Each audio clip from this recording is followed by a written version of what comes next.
우리 계속해서 하나님 말씀 같이 보도록 하겠습니다. 고린도전서 15장 51절에서 58절까지 말씀입니다. 무담께 우리 자리에 일어나셔서 저와 여러분들이 한 절씩 교독하면서 말씀 보도록 합니다. 고린도전서 15장 51절에서 58절까지 말씀입니다. 제가 먼저 읽습니다. 보라, 내가 너에게 비밀을 말하노니 우리가 다 잠잘 것이 아니요 마지막 나팔에 순식간에 후련히 다 변화되리니 수리가 남의 죽은 자들이 썩지 아니할 것으로 다시 살아나고 우리도 변화되리라. 이 썩을 것이 반드시 썩지 아니할 것을 입겠고 이 죽을 것이 죽지 아니함을 입으리로다. 썩을 것이 썩지 아니함을 입고 이 죽을 것이 죽지 아니함을 입을 때는 사망을 삼키고 이기리라고 기록된 말씀이 이루어지리라. 사망아, 너의 승리가 어디 있느냐? 사망아, 네가 쏘는 것이 어디 있느냐? 사망이 쏘는 것은 죄요 죄의 권능은 율법이라. 우리 주 예수 그리스도로 말미암아 우리에게 승리를 주시는 하나님께 감사하노니, 그러므로 내 사랑하는 형제들아, 견실하며 흔들리지 말고 항상 주의 일에 더욱 힘쓰는 자들이 되라. 이는 너희가 수고가 주 안에서 헛되지 않은 줄 알미라. 아멘. 예, 우리 앉으시기 전에 다시 한번 앞뒤에서 뒤 바라보시면서요, 앞뒤로 한번 바라보시면서 인사 나누겠습니다. 예, 악수들도 한번 나눠주시고요. 네, 자리에 앉으시겠습니다. 기도합니다. 아버지 하나님 감사합니다. 오늘 주님 탄생하신 이 기쁜 날, 아버지 하나님, 우리 사랑하는 성도님들 마음 가운데에 아버지 하나님 죽음으로 끝나는 것이 아니라 영원한 생명, 천국의 소망을 우리에게 주신 그 하나님 앞에 영광을 올려드리며 감사함으로 주님 앞에 예배드리는 이 시간 되어지게 하여 주시옵소서. 하나님 앞에 예물 올려드립니다. 이 예물이 쓰여지는 곳마다 아버지 하나님의 영광이 드러나게 해주시고, 우리 사랑하는 성도님들 살아가면서 때를 따라 돕는 은혜 가운데에 주께서 베풀어 주시는 쌓아놓으신 은혜 가운데에 그 은혜를 받아 누리며 주 앞에 영광 올려드리며 그렇게 살아가는 우리 성도님들 모두 되어질 수 있도록 인도하여 주시옵소서. 우리 주 예수 그리스도 이름으로 감사하며 기도드렸습니다. 아멘. 영화배우 이정재, 전지현 씨가 주연한 암살이라는 영화 있습니다. 아마 많은 분들이 보셨을 것입니다. 여기서 이정재가 독립군인 척하면서도 독립군의 정보를 팔아넘기는 그러한 이중간 처벌로 나오죠. 이정재의 이 배신으로 이 독립군의 작전이 실패가 되어지고 많은 독립군들이 그렇게 그 이정재 배신으로 죽임을 당하게 됩니다. 이런 배신자였지만은 이 이정재가 해방 후에도 별탈이 없습니다. 해방 후에 재판에서도 무죄를 받아요. 그리고 평화롭게 똑같이 일반 사람들처럼 그렇게 여유롭게 살아갑니다. 자, 바로 그때 전지현이 그런 이정재를 처단하기 위해 나타납니다. 독립군의 이름으로 그를 심판합니다. 그런데 죽기 전에 이 전지현과 이정재가 나누는 대화가 굉장히 인상이 깊습니다. 전지현이 이렇게 물어봐요. 왜 당신은 민족을 배신하고 독립군을 팔아넘기는 그 일에 앞장섰느냐? 그때 이정재가 뭐라고 대답했을까요? 이정재가 이렇게 말을 합니다. 몰랐으니까. 나는 해방이 올지 몰랐다. 내가 해방이 올 줄 알았다면 그렇게 살았겠느냐? 오히려 이렇게 뻔뻔스럽게 반문을 합니다. 너무나도 태연하게 말하는 이 이정재의 말에서 우리는 이러한 사실을 하나 알 수 있을 것 같습니다. 내일을 알면은 오늘의 삶이 달라질 수 있다.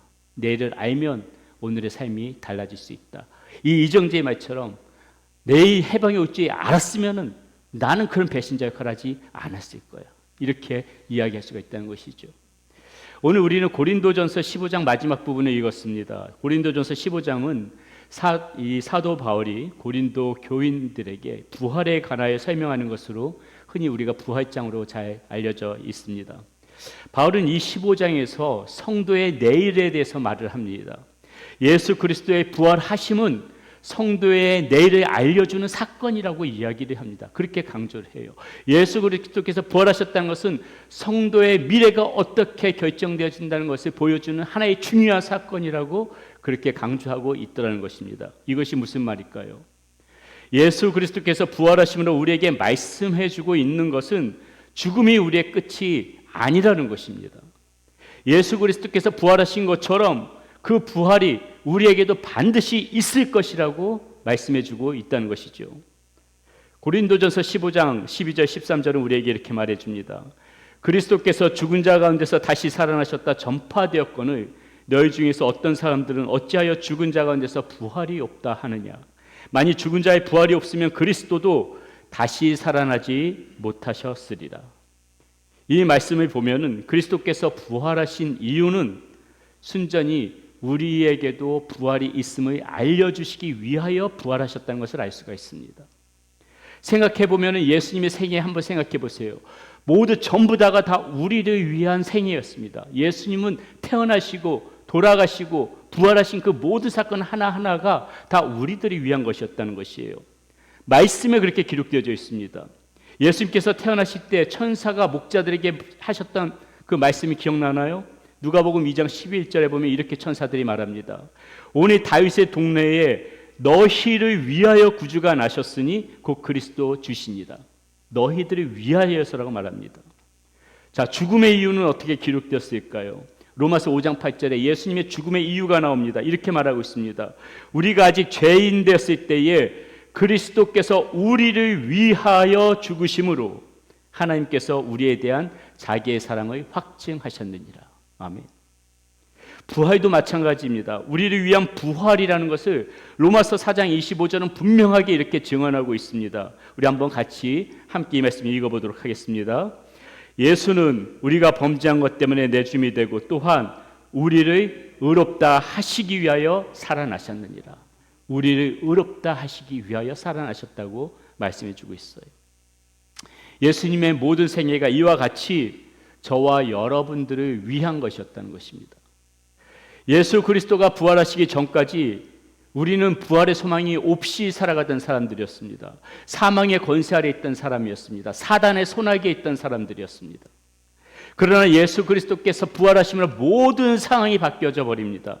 더 이상 죽음이 우리들을 붙잡아둘 수가 없더라는 것입니다. 이 기쁨과 환희를 사도 바울은 지금 오늘 본문 55절에서 너무나도 감격에 찼을 지금 이렇게 표현하고 있어요. 사망아 너의 승리가 어디 있느냐? 사망아 네가 쏘는 것이 어디 있느냐?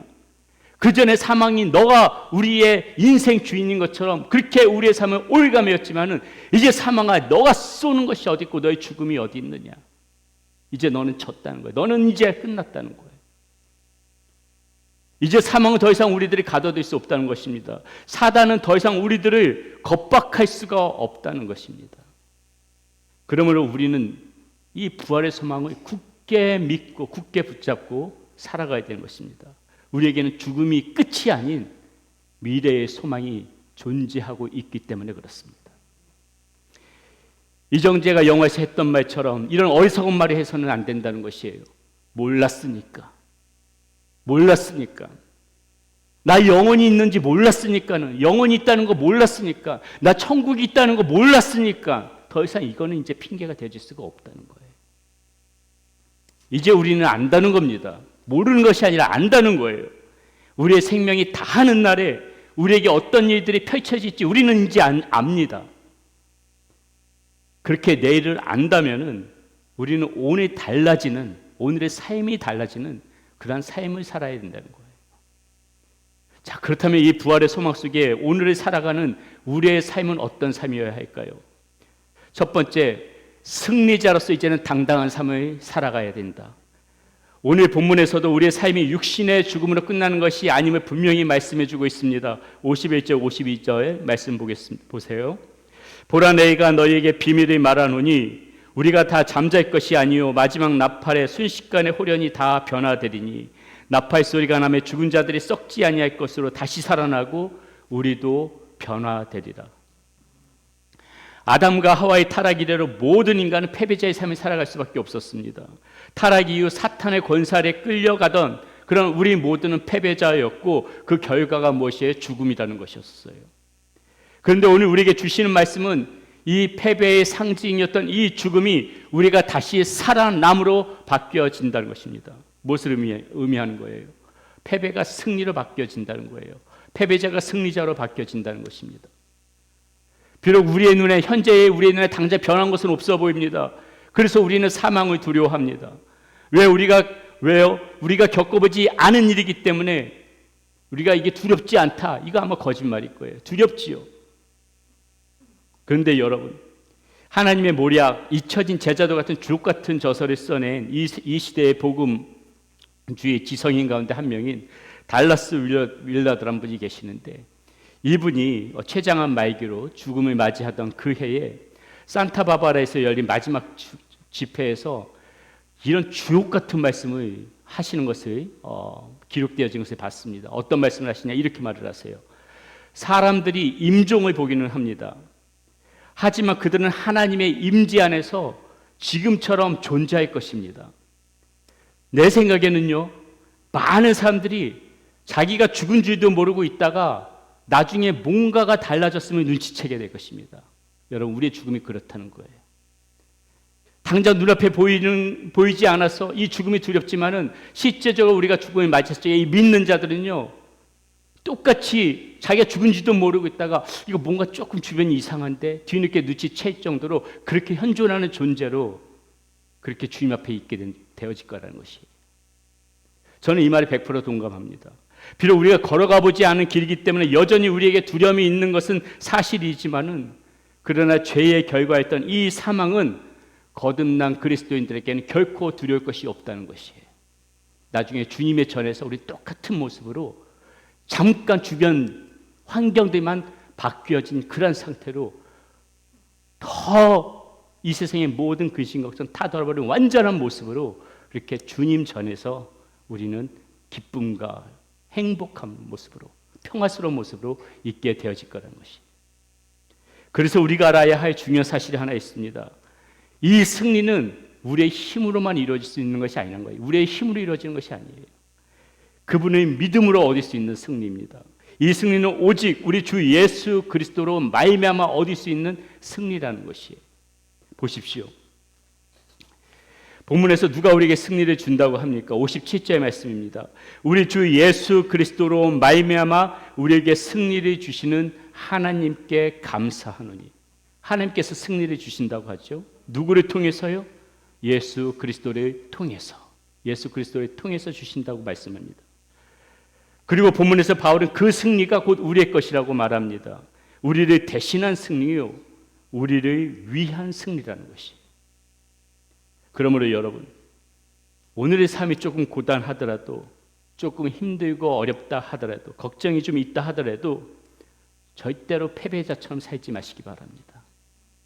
그리스도의 부활이 이 믿음으로 거듭난 우리에게 말해주는 것은 우리는 패배자가 아니요 승리자임을 알고 오늘도 승리자처럼 이렇게 당당한 하나님의 자녀로 살아가라는 그런 말씀인 것입니다. 두 번째, 우리가 말씀을 보면서 무엇을 봐야 되는가? 견실하며 흔들리지 않는 삶이어야 한다. 견실하며 흔들리지 않는 삶이어야 한다. 부활의 소망을 가지고 살아가는 사람들은. 자, 우리가 승리자인데요, 사단이 포기하지 않는 게 있어요. 무엇인가? 너는 승리자가 아니라는 것을 사단이 계속해서 우리에게 주입시킬 것입니다. 앞으로 살아가는 날 동안에 그럴 거예요.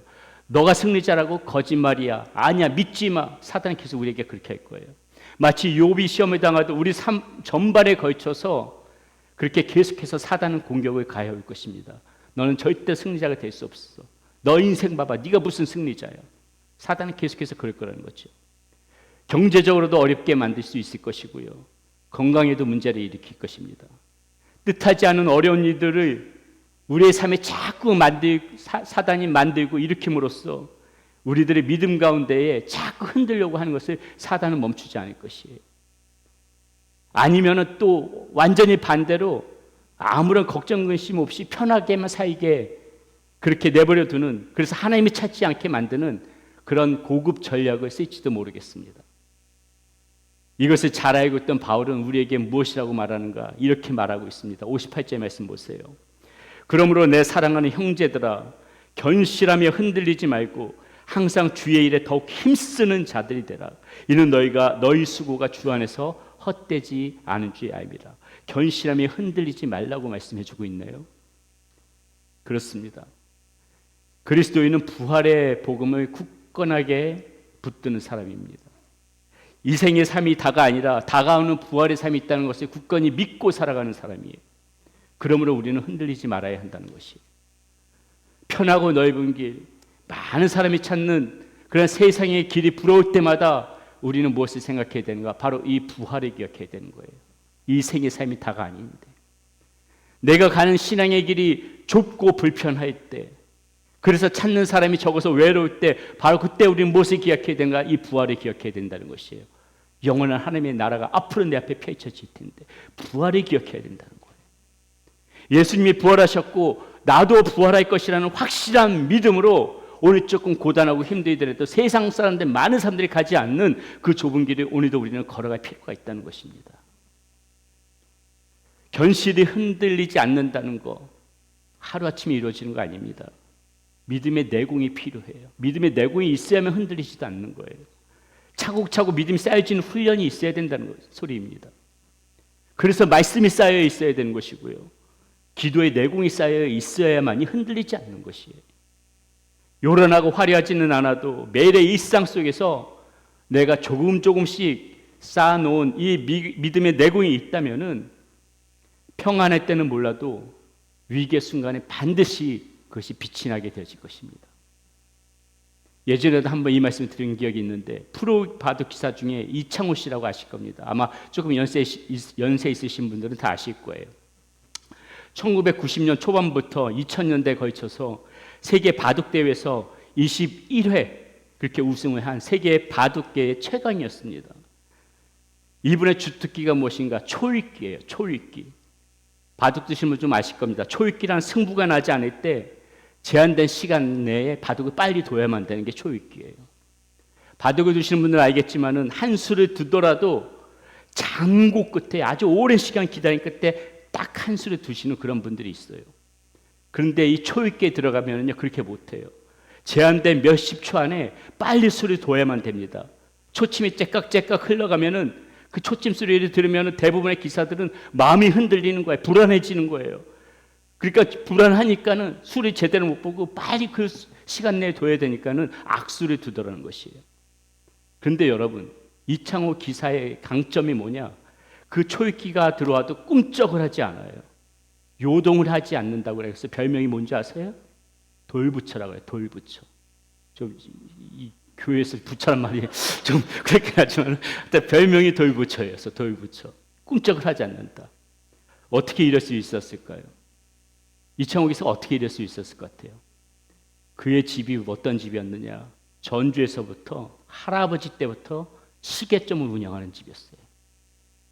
이 말인 뜻은 무엇이에요? 이창호 이 기사는 태어나기 전부터 엄마 뱃속에서 이 초침 소리를 째깍 이 소리 계속 들으면서 뱃속에서 있었고 태어나서도 계속 자라면서 이 초침 소리를 계속 들으면서 자라왔던 거예요.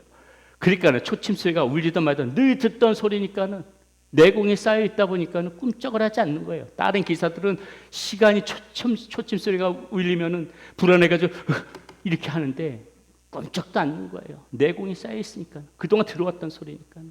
너무도 익숙한 소리니까. 평소에 내공을 쌓으면 이렇게 흔들리지 않는 겁니다. 지금부터라도 여러분 이 믿음의 내공을 쌓으시기를 바라겠습니다. 평안할 때 더 기도해서 기도가 쌓여있게 하세요. 우리는 자꾸 평안할 때 기도하지 않다가 불안하고 걱정거리게 생기면 그때서야 기도해요. 늦어요. 그렇게 하면 안 되는 거예요. 평안할 때 기도의 내공을 쌓아두란 말이에요. 아무 걱정 없을 적에 기도로 쌓아두란 말이에요. 내공을. 평안할 때 나의 영혼의 말씀으로 채워놓으시란 말입니다. 평안할 때 이렇게 쌓아놓은 믿음이 위기 때 내가 흔들리지 않도록 나를 지켜준다는 것이. 부활의 소망 가운데 살아간 성도들은 이런 모습이어서 견실한 그런 믿음을 흔들리지 않는 그런 모습이 되어져야 된다는 것입니다. 마지막으로 주의 일에 더욱 힘쓰는 삶이어야 한다. 다시 한번 우리 58절 말씀 보겠습니다. 그러므로 내 사랑하는 형제들아 견실함에 흔들리지 말고 항상 주의 일에 더욱 힘쓰는 자들이 되라. 이는 너희 수고가 주 안에서 헛되지 않은 줄 알미라. 부활의 소망을 살아간다고 해서 그때만을 바라보면서 오늘의 의미 없이 그렇게 살아가는 것처럼 어리석은 일은 없죠. 바울은 오늘 본문에서 뭐라고 말씀하고 있습니까? 항상 주의 일에 더욱 힘쓰는 자들이 되라. 이렇게 지금 권면합니다. 이는 주의 일에 힘쓸 때 우리의 믿음이 더욱더 견고해지기 때문에 그러는 거예요. 주의 일에 더욱 힘쓰는 자들이 되라는 것은 나 스스로 만족하면서 중단하지 말라는 말입니다. 주님의 일, 이 정도면 됐다. 몇십 년 동안 주의 일 한다고 여태까지 몇십 년 동안 그렇게 주의 일 하면서 살아왔는데 이 정도면 할 만큼 한 거다. 그러지 말라는 것입니다. 기운도 없으니까는 이제 그만 쉬고 젊은 사람들 보고 하라고 해야지, 그런 말 하지 말라는 것입니다.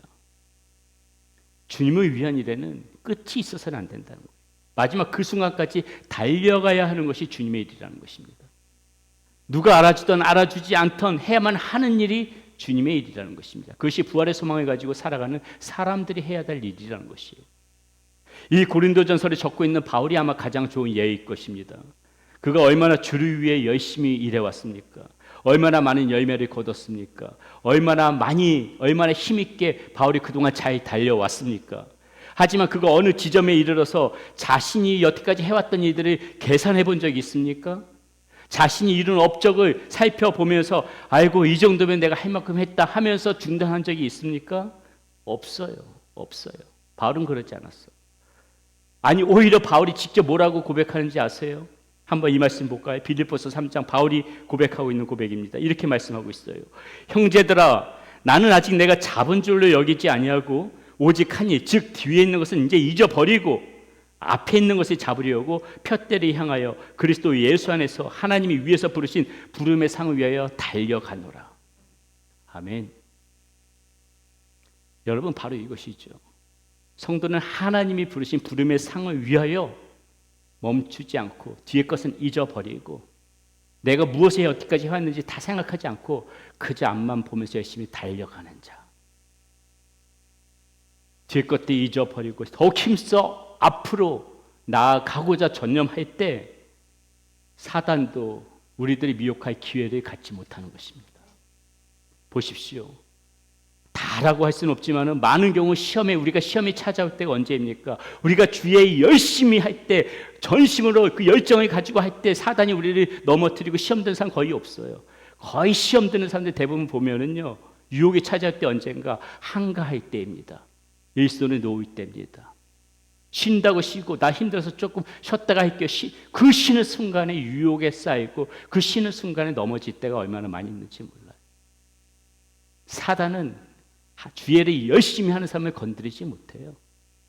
열심히 하다가 잠깐 쉬어볼까 하는 그 순간에 여지없이 넘어뜨리죠. 열심을 품고 주일에 힘써 보십시오. 사단이 역사의 여지가 없는 것입니다. 그러므로 우리가 부활하여 하나님의 전에 거할 때까지 우리는 시간을 낭비해서는 안 될 것입니다. 그동안 열심히 달려오던 그런 여러분들의 발걸음을 멈추지 마십시오. 뒤를 돌아보지 마세요. 좌우를 살펴보지 마세요. 무엇을 하든 주님을 위한 일에 손을 떼지 마시기를 바라겠습니다. 그것이 훗날 우리가 하나님 앞에 다 풀어놓을 것들인 거예요. 우리는 오늘 부활주일을 맞아서 어떻게 살아가는 것이 부활의 소망 속에서 살아가는 삶인지에 관해 나눴습니다. 어떠한 조건에서도 승리자로서의 당당한 삶, 어떠한 환경 속에서도 견실하며 흔들리지 않는 삶, 그리고 뒤를 돌아보지 않고 주의 일에 더욱 힘쓰는 삶, 이러한 마음과 자세로 오늘도 이 부활의 소망 가운데 이번 한 주도 살아가시는 여러분들 되시기를 축원드리겠습니다.